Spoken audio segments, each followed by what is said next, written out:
Good morning, students. Today we are going to study the remaining parts of Chapter 1 Introduction of Macroeconomics. तो इस chapter को सभी लोग देखिए, निकालिए। तो लास्ट वीडियो में हम लोग देखा था subject matter of macroeconomics. Macroeconomics का डिफिनेशन पढ़े थे, उसका सब्जेक्ट मैटर पढ़े थे। अभी इस वीडियो में हम लोग देखेंगे पेज नंबर 4 का जो फर्स्ट टॉपिक हमारा होगा, ये होगा एडम स्मिथ का। ठीक है। अच्छा, एक चीज़ आप लोग ध्यान देना, ये जो वीडियो देखिए आप लोगों को इतना मेहनत करके बना रहा हूँ, इस वीडियो को ज़रूर लाइक करना और हमारे चैनल को एक बार ज़रूर सब्सक्राइब कर देना। एक बार सब्सक्राइब कर देने के बाद फिर दोबारा सब्सक्राइब करने की ज़रूरत नहीं होगा। ठीक है। तो इतना ज़रूर ध्यान लीजिए, हमारा मेहनत को आप लोग केवल सब्सक्राइब करके देखिए। हाँ, ठीक है। तो हु वाज एडम स्मिथ? किताब में देखिए लिखा हुआ है, Adam Smith is regarded as the founding father of modern economics, है ना। तो आजकल का जो मॉडर्न ज़माना है, इस मॉडर्न ज़माने के इकोनॉमिक्स को एडम स्मिथ को फाउंडिंग फादर यानी फादर मानते हैं। ऐसे हमारे इंडिया में तो कौटिल्य का नाम आप लोग सुना होगा, चाणक्य बोलते हैं। उन्होंने कितना 100 साल पहले जो है वो हमारा इकोनॉमिक्स अर्थशास्त्र है ना, वो खुद लिखे ही थे। हाँ, हमारे यहाँ बहुत पुरानी परंपरा में रही थी। फिर भी मॉडर्न समय में ये एडम स्मिथ को मानते हैं। तो ये कौन थे? He was a Scotsman and professor at the university of Glasgow. University of Glasgow में वे एक प्रोफेसर रहे थे। ठीक है। और स्कॉटमैन थे वो। तो उन्होंने एक किताब लिखा, an inquiry into the nature and causes of the wealth of nations. 1776 में उन्होंने एक किताब लिखा जिसका नाम है an inquiry into the nature and causes of the wealth of nations. इसका मतलब क्या हुआ कि दुनिया जो उस समय यानी 1776 में दुनिया के जितने कंट्री थे उसमें जो धनी थे, उसका क्या रीजन था, क्या कारण था कि वो लोग धनी थे। ठीक है। तो उसमें उन्होंने बताया था कि फिर और इसमें आगे लिखा हुआ है, उसी किताब से लिखा हुआ है, it is not from the benevolence of the butcher, the brewer, of the baker and that we expect our dinner but from their regard to their own interest. उस किताब में लिखा है कि हम लोग जो बाजार में सामान मिलता है, ऐसे यहाँ पर मीनिंग है, जैसे बूचर बोलते हैं मीट बेचने वाला, है ना। फिर ब्रीवर बोलते हैं ये वाइन बनाने वाला, है ना। बेकर बोलते हैं ब्रेड बनाने वाला। तो हम जो होटल में खाना खाते हैं, वाइन पीते हैं, है ना, ब्रेड खाते हैं, मीट खाते हैं, ये किस पर डिपेंड करता है? वो जो ये बेचने वाला है उसके ऊपर है, उसके इंटरेस्ट के ऊपर है। वो हमारे भलाई के लिए काम नहीं करता है, बल्कि उसका अपना इंटरेस्ट है। उसका अपना इंटरेस्ट क्या है कि उसको पैसा कमाना है, अपना रोजी रोटी कमाना है, यही उसका इंटरेस्ट है। इसलिए उसका अपना, फिर उसमें क्या लिखा है, we address our self not to their humanity but to their self love. Self love यानी जो बिजनेस करते हैं उनका अपना लव है, अपना इंटरेस्ट है। And never talk to them of our own necessity but of their advantage. वे लोग हमारे ज़रूरत का ध्यान नहीं देते हैं, बल्कि उनका अपना ज़रूरत है, उस ज़रूरत को पूरा करने के लिए बिजनेस करते हैं, बिजनेस में पैसा अर्निंग करते हैं और अपना पूरा करते हैं। उसी में हमारे ज़रूरत के हिसाब से वो सामान बनाते हैं कि ताकि हम उनको खरीद सकें, उनको पैसा मिल सके। ठीक है। तो उस an inquiry into the nature and causes of the wealth of nations में उन्होंने लिखा है। ठीक है। तो ये जो है it is often cited as an advocacy for the free market economy। Free market economy यानी जहाँ गवर्नमेंट का कंट्रोल नहीं रहेगा, वहाँ के बारे में कि उन्होंने बताया कि मार्केट को फ्री रहना चाहिए। ठीक है, इसके बारे में है। तो फिर अब नेक्स्ट टॉपिक लेते हैं, इमर्जेंस ऑफ मैक्रो इकोनॉमिक्स। यानी मैक्रो इकोनॉमिक्स, ये जो हम लोग किताब पढ़ रहे हैं, इसका इमर्जेंस यानी इसका स्टार्टिंग कब से हुआ, कब से इम्पोर्टेंट रूप से इसको लोग पढ़ना शुरू किया, इसके बारे में विचार करना शुरू किया, इसका इम्पोर्टेंस बढ़ गया। तो यहाँ देखो फर्स्ट लाइन में लिखा हुआ है, macro economics as a separate branch of economics emerge after the British economist John Maynard Keynes published his celebrated book The General Theory of Employment, Interest and Money in 1936। तो ये जो macro economics को हम लोग पढ़ते हैं, ये कब से स्टार्ट हुआ? ये स्टार्ट हुआ 1936 से। किसके साथ स्टार्ट हुआ? एक प्रोफेसर है, ब्रिटेन का एक इकोनॉमिस्ट है ना, एक अर्थशास्त्री थे, प्रोफेसर थे, जॉन मेनार्ड किन्स। उन्होंने एक अपनी किताब छापी जो दुनिया में बहुत मशहूर हुई। उस किताब का नाम है the general theory of employment, interest and money. यानी उन्होंने एम्प्लॉयमेंट के बारे में, इंटरेस्ट के बारे, इंटरेस्ट यानी कैपिटल को जो पेमेंट मिलता है, इंटरेस्ट के बारे में, और मनी के बारे में किताब छापा थे 1936 में। उसके बाद से ये मैक्रो इकोनॉमिक्स का पढ़ना ज़्यादा शुरू हो गया। ठीक है, तो the dominant thinking in economics before Keynes was that all the laborers who are ready to work will find employment and all the factors will be working at their full capacity. This school of thought is known as the classical traditions। क्या बोलते हैं उसको? Classical tradition. तो John Maynard Keynes यानी 1936 के पहले है ना, यानी एडम स्मिथ के बारे में अभी हम लोग आगे पढ़ा है, उनके बाद से ये सब के दिमाग में ये बात होती थी कि इकोनॉमी में, कंट्री में सब काम अपने आप चलते रहता है। ठीक है, और जो काम करने वाले लोग हैं उनको पूरा काम मिलता रहता है, सब लोगों को एम्प्लॉयमेंट मिलता रहता है, लैंड लेबर कैपिटल ऑर्गेनाइजेशन को एम्प्लॉयमेंट काम मिलता रहता है, और ये अपना पूरा कैपेसिटी के साथ काम करते हैं। ठीक है, कोई अनएम्प्लॉयमेंट नहीं होता है, कोई बेकार नहीं होता है ना, सब लोग काम करते हैं। तो ये बात को सोच के वो लोग चलते थे। ऐसे ग्रुप को हम लोग उस समय क्या बोलते थे? Classical tradition. ऐसे ग्रुप जैसे जो सोचते थे उनको बोलते हैं क्लासिकल ट्रेडिशंस। ठीक है, तो अभी देखते हैं जॉन मेनार्ड किन्स, ये नीचे जो दिखाई दे रहा है आपको, उनके बारे में देखते। तो John Maynard Keynes, British economist, was born in 1883. He was educated at King's College, Cambridge University, United Kingdom, है ना, and later appointed at its dean. Apart from being a sharp intellectual, he actively involved in the international diplomacy during the years following the First World War. First world war जब हुआ था उस समय में वे international politics में रहते थे, है ना, और he proposed the breakdown of the peace agreement of the war in the book The Economic Consequences of the Peace 1999। 1919 में उन्होंने एक किताब लिखा था The Economic Consequences of the Peace। तो फर्स्ट वर्ल्ड वार जो 19 में ख़त्म हुआ था, उसमें उसके पीस के बारे में लिखा था। उसी के बाद में 1936 में general theory of employment, interest and money 1936 वो आया था।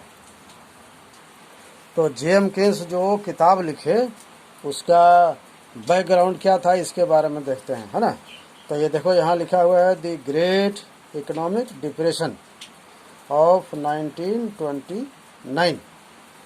1929 में, ठीक है, अमेरिका और यूरोप में इकोनॉमिक, जैसे आजकल हम लोगों का कोरोना का पीरियड में बहुत सा दुकान, सब इकोनॉमिक एक्टिविटी बहुत ख़राब से ये हो गया, इफेक्टेड हो गया है।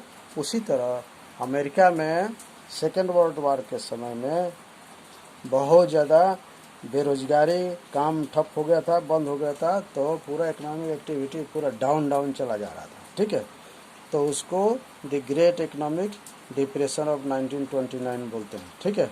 और उसके बाद के ईयर में and the subsequent year so the output and employment level in the countries of Europe and North America fall by huge amounts।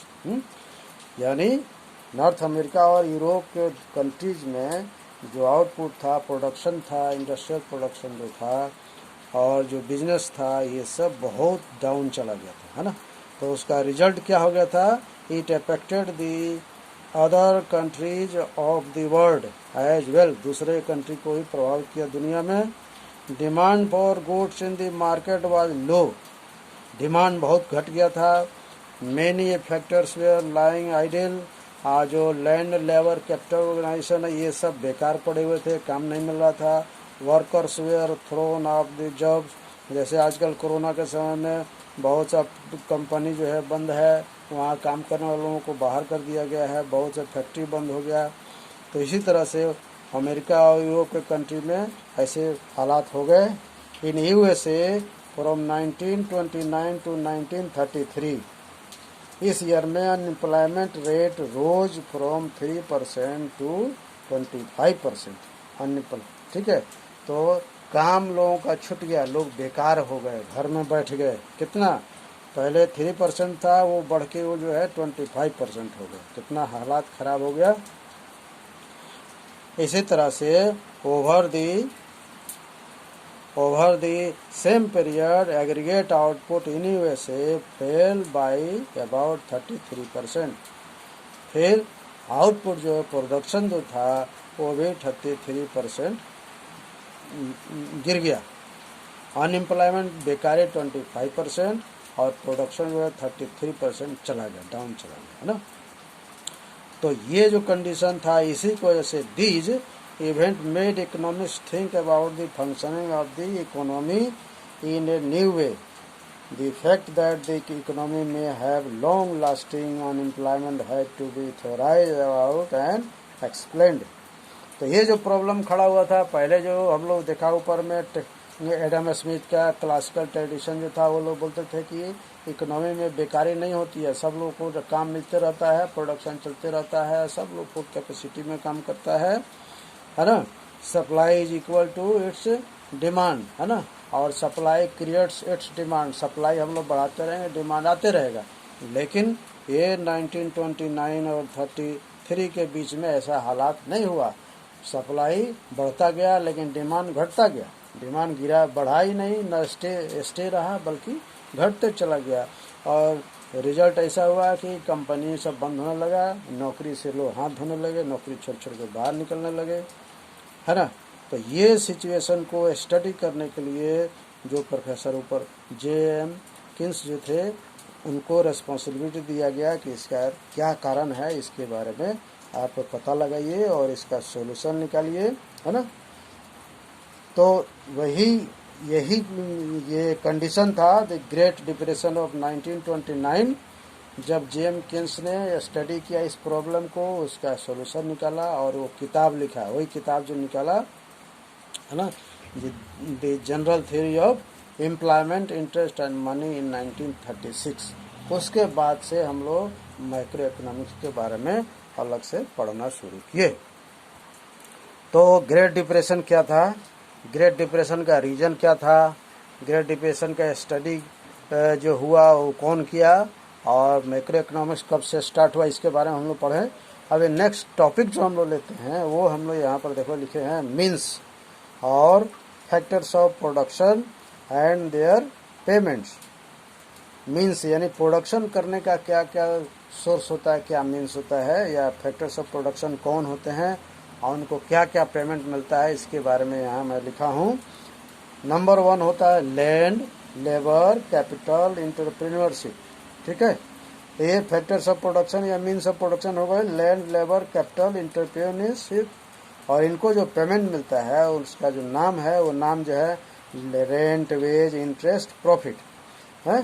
यानी लैंड को हम लोग यूज करते हैं तो रेंट देते हैं, लेबर को यूज करते हैं तो सैलरी देते हैं या वेज देते हैं, कैपिटल है ना, कैपिटल को यूज करते हैं, मनी को यूज करते हैं तो इंटरेस्ट देते हैं उसको, और जो इंटरप्रेन्योर करता है, जो मालिक होता है फैक्ट्री का है या जो मैनेजर होता है, उन लोगों को जो मिलता है वो प्रॉफिट उसको बोलते हैं। ठीक है, तो प्रॉफिट में भी बहुत सा फैक्टर्स होता है ना, और ये जो हम लोग मीन्स जो है ये फैक्टर्स ऑफ प्रोडक्शन है ना, वो लास्ट माइक्रो इकोनॉमिक्स है ना, जो 11 में आप लोग पढ़ा है माइक्रो इकोनॉमिक्स, उसमें हम लोग पढ़े थे ना, फिक्स्ड फैक्टर ऑफ प्रोडक्शन और वेरिएबल फैक्टर्स ऑफ प्रोडक्शन।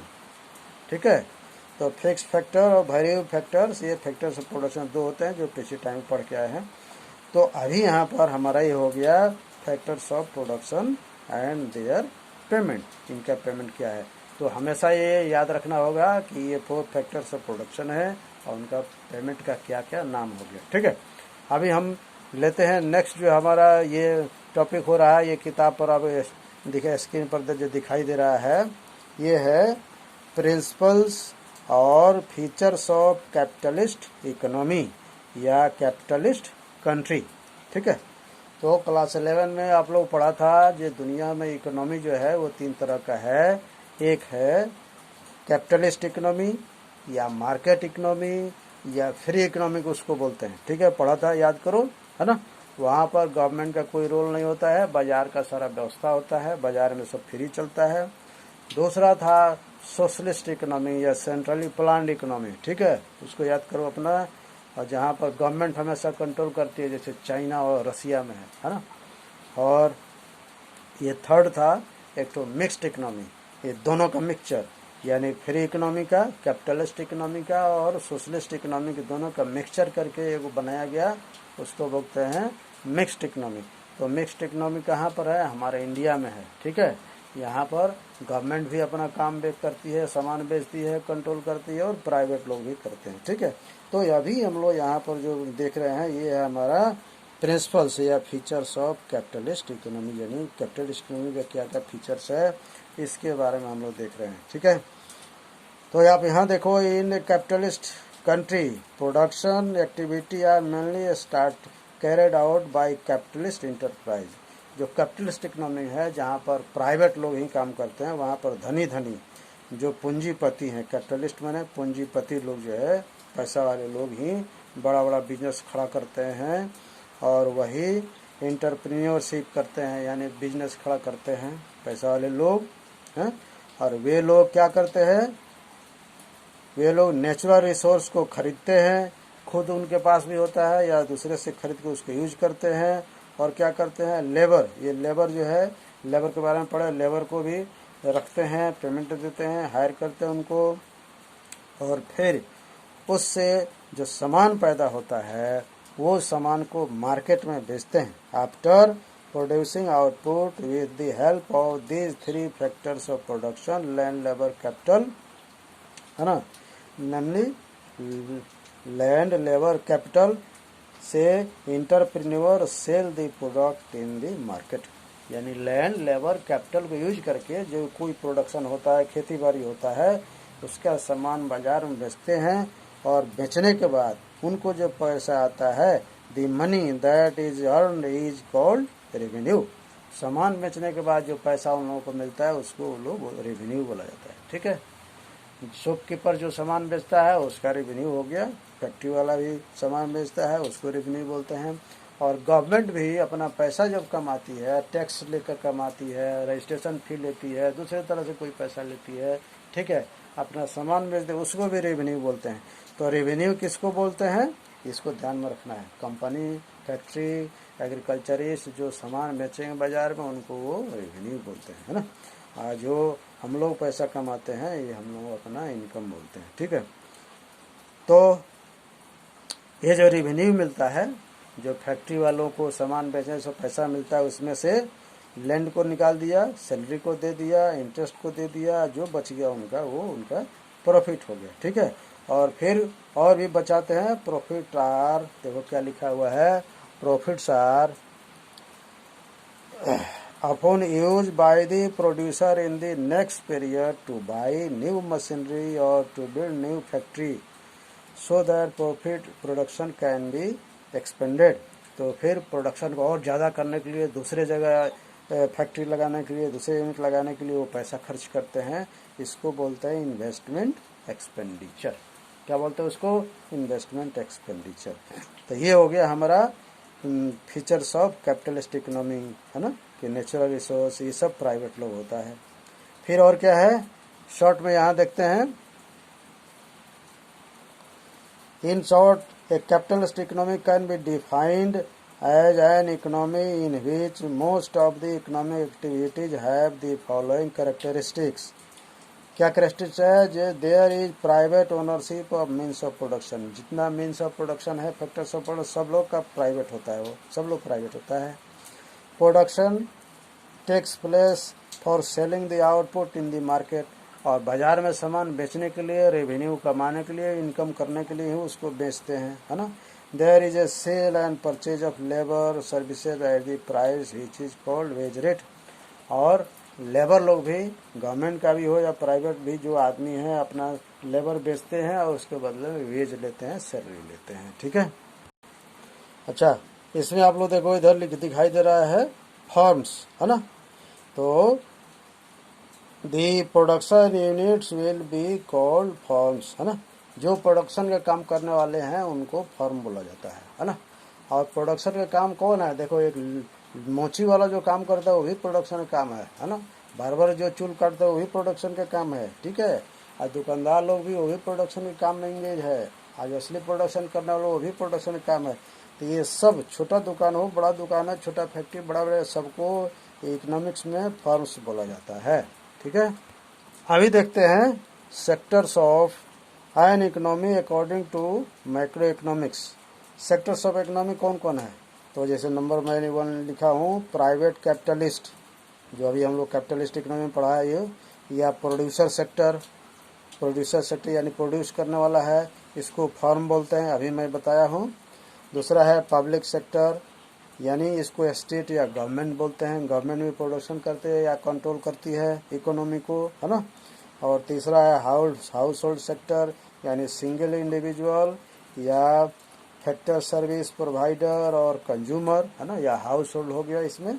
तो हाउस होल्ड सेक्टर में जो हम लोग का फैमिली है, परिवार है, वो हो गया। और फोर्थ है एक्सटर्नल सेक्टर, उसमें जो गुड्स का एक्सपोर्ट इंपोर्ट का काम होता है उसको बोलते हैं, है ना। तो एक्सटर्नल सेक्टर में क्या आता है? Traders in goods services and capital, यानी इसको बोलते हैं एक्सपोर्ट एंड इंपोर्ट्स करने वाले, जो दूसरे कंट्री से हमारा बिजनेस चलता है, उसको बोलते हैं एक्सटर्नल सेक्टर। तो सेक्टर्स ऑफ इकोनॉमी में यहाँ 4 हो गए, ठीक है। इसको थोड़ा और आगे हम लोग देखते हैं। जैसे ये किताब में यहाँ लिखा हुआ है स्टेट, ठीक है। तो लिखा है the role of the state includes framing law, enforcing them and delivering justice, है ना। तो गवर्नमेंट क्या करती है? नियम बनाती है, उसको लागू करवाती है और लोगों के साथ न्याय भी करवाती है ना।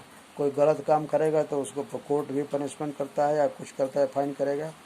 तो the state in many undertake production apart from imposing taxes, spending money on building public infrastructure, running schools, colleges, providing health services. These economic functions of the state have to be taken into account when तो government जो है, किसी country का government जो है, ये बहुत काम करती है। हमारे यहाँ देखो, गवर्नमेंट सेंक्शन, गवर्नमेंट का ब्रिज बनता है, रोड बनता है, सब गवर्नमेंट का काम करती है, गवर्नमेंट काम करती है। तो गवर्नमेंट बहुत बड़ा रोल करती है। दूसरा अभी इसमें देखते हैं हाउस होल्ड सेक्टर, ठीक है। तो हाउस होल्ड सेक्टर के by household we mean single individual who take decision relating to own consumption और ग्रुप ऑफ इंडिविजुअल और डिसीजन रिलेटिंग कंजम्पशन। तो जो हाउस होल्ड है वो क्या खरीदे, नहीं खरीदे, कितना खरीदे, ये सब का डिसीजन लेता है ना। और हाउस होल्ड से ही क्या क्या निकलता है? ये जितना फैक्टर्स ऑफ प्रोडक्शन है, ये सब हाउस होल्ड से ही निकलेगा। जैसे लैंड का कोई मालिक होगा, जमीन का कोई मालिक है, खेत का मालिक है, घर का मालिक है, यही है। तो हम लोगों को सोसाइटी से कोई नौकरी करता है, कोई मैनेजर है, डॉक्टर है, इंजीनियर है, डीसी है, सब कोई मिनिस्टर है, हम लोगों को परिवार का है, हाउस होल्ड का ही है ना। तो हमें में जो फिर उन लोगों को जो काम करते हैं उनको सैलरी मिलता है। कोई प्राइवेट काम में फॉर्म में काम करते हैं, तो सोसाइटी से ही निकल के सब लोग उसमें जाते हैं, है ना। फैक्ट्री में काम करते हैं और फिर पैसा कमा कर हम लोग फिर अपने घर में आते हैं और बाज़ार में जाके सामान खरीद लेते हैं, ठीक है। तो फिर इसी में फर्म लोग अपना प्रॉफिट कमाता है, ठीक है। अब यहाँ लिखा हुआ है एक्सटर्नल सेक्टर। तो एक्सटर्नल सेक्टर में अभी क्या क्या हम लोग देखा है, दी डोमेस्टिक कंट्री में sell goods to the rest of the country, दूसरे कंट्री से हम लोग एक्सपोर्ट होता है। फिर दूसरे कंट्री से हम गुड्स और सर्विस को इंपोर्ट करते हैं, है ना, कैपिटल को इंपोर्ट करते हैं। तो ये सब हो गया सेक्टर्स ऑफ इकोनॉमी, ठीक है। तो हमारा ये चैप्टर खत्म हो गया। अब इसमें कुछ इंपॉर्टेंट जो बात है ये यहाँ पर लिखा हुआ है, इसको हम लोग देख लेते हैं, हैं। जैसे यहाँ लिखा है रेट ऑफ इंटरेस्ट किसका है, वेज रेट क्या है, प्रॉफिट क्या है, इकोनॉमिक एजेंट्स या यूनिट्स क्या है, ग्रेट डिप्रेशन किसको बोलते हैं, अनएम्प्लॉयमेंट रेट क्या होता है, 4 फैक्टर्स ऑफ प्रोडक्शन या मीन्स ऑफ प्रोडक्शन बताए, इनपुट्स जो रॉ मटेरियल होता है, लैंड कैपिटल, है, लेबर, एंटरप्रेन्योरशिप, इन्वेस्टमेंट एक्सपेंडिचर बताए, कैपिटलिस्ट इकोनॉमी या कंट्री बताए, वेज लेबर जो लेबर काम करते हैं पैसा के लिए, सैलरी के लिए वेज लेबर हो गए, है ना, form output, government, export, capitalist form, house hold, external sector, import, ये सब हम लोग पढ़े, ठीक है। अभी थोड़ा क्वेश्चन आंसर इसका देख लेते हैं। What is the difference between micro and micro economics, इसका डिफरेंस लिखना है। तो डिफरेंस के बारे में ये लास्ट वाला वीडियो है, ये सब हम मैं दिया हूँ। और माइक्रो इकोनॉमिक्स क्लास 7 में लास्ट ईयर में पढ़ा है, वो सब पूरा टॉपिक इसी का है, माइक्रो का। नेक्स्ट क्वेश्चन है what are the important features of the capitalist economy, capitalist important feature क्या है, अभी थोड़ा देर पहले बताया हूँ, है ना। Describe the 4 major sector economy according to the micro economy. अभी सेक्टर्स ऑफ इकोनॉमी जो है अभी इधर इंपोर्ट एक्सपोर्ट है ना, हाउस होल्ड सेक्टर, ये सब देखे। और यहाँ क्या describe the great depression of the 1929, और 1929 का ग्रेट डिप्रेशन जो अभी थोड़ा पहले हम लोग केन्स के समय को बताए हैं, उसको हम लोग को पढ़ना है। तो बस आज के लिए इतना ही रहेगा, ये चैप्टर समाप्त हो गया। और आप लोग सभी लोग, मैं मेहनत कर रहा हूँ, ये वीडियो को जरूर लाइक कर देना और एक बार इस चैनल को सब्सक्राइब जरूर कर देना। चैनल को सब्सक्राइब कर देगा तो फिर हमारा नेक्स्ट में भी अच्छा लगेगा, है ना। एक बार सब्सक्राइब करने से है होता है, दोबारा करने से तो फिर वो खत्म हो जाएगा, इसलिए एक बार ही केवल सब्सक्राइब करना है। Thank you.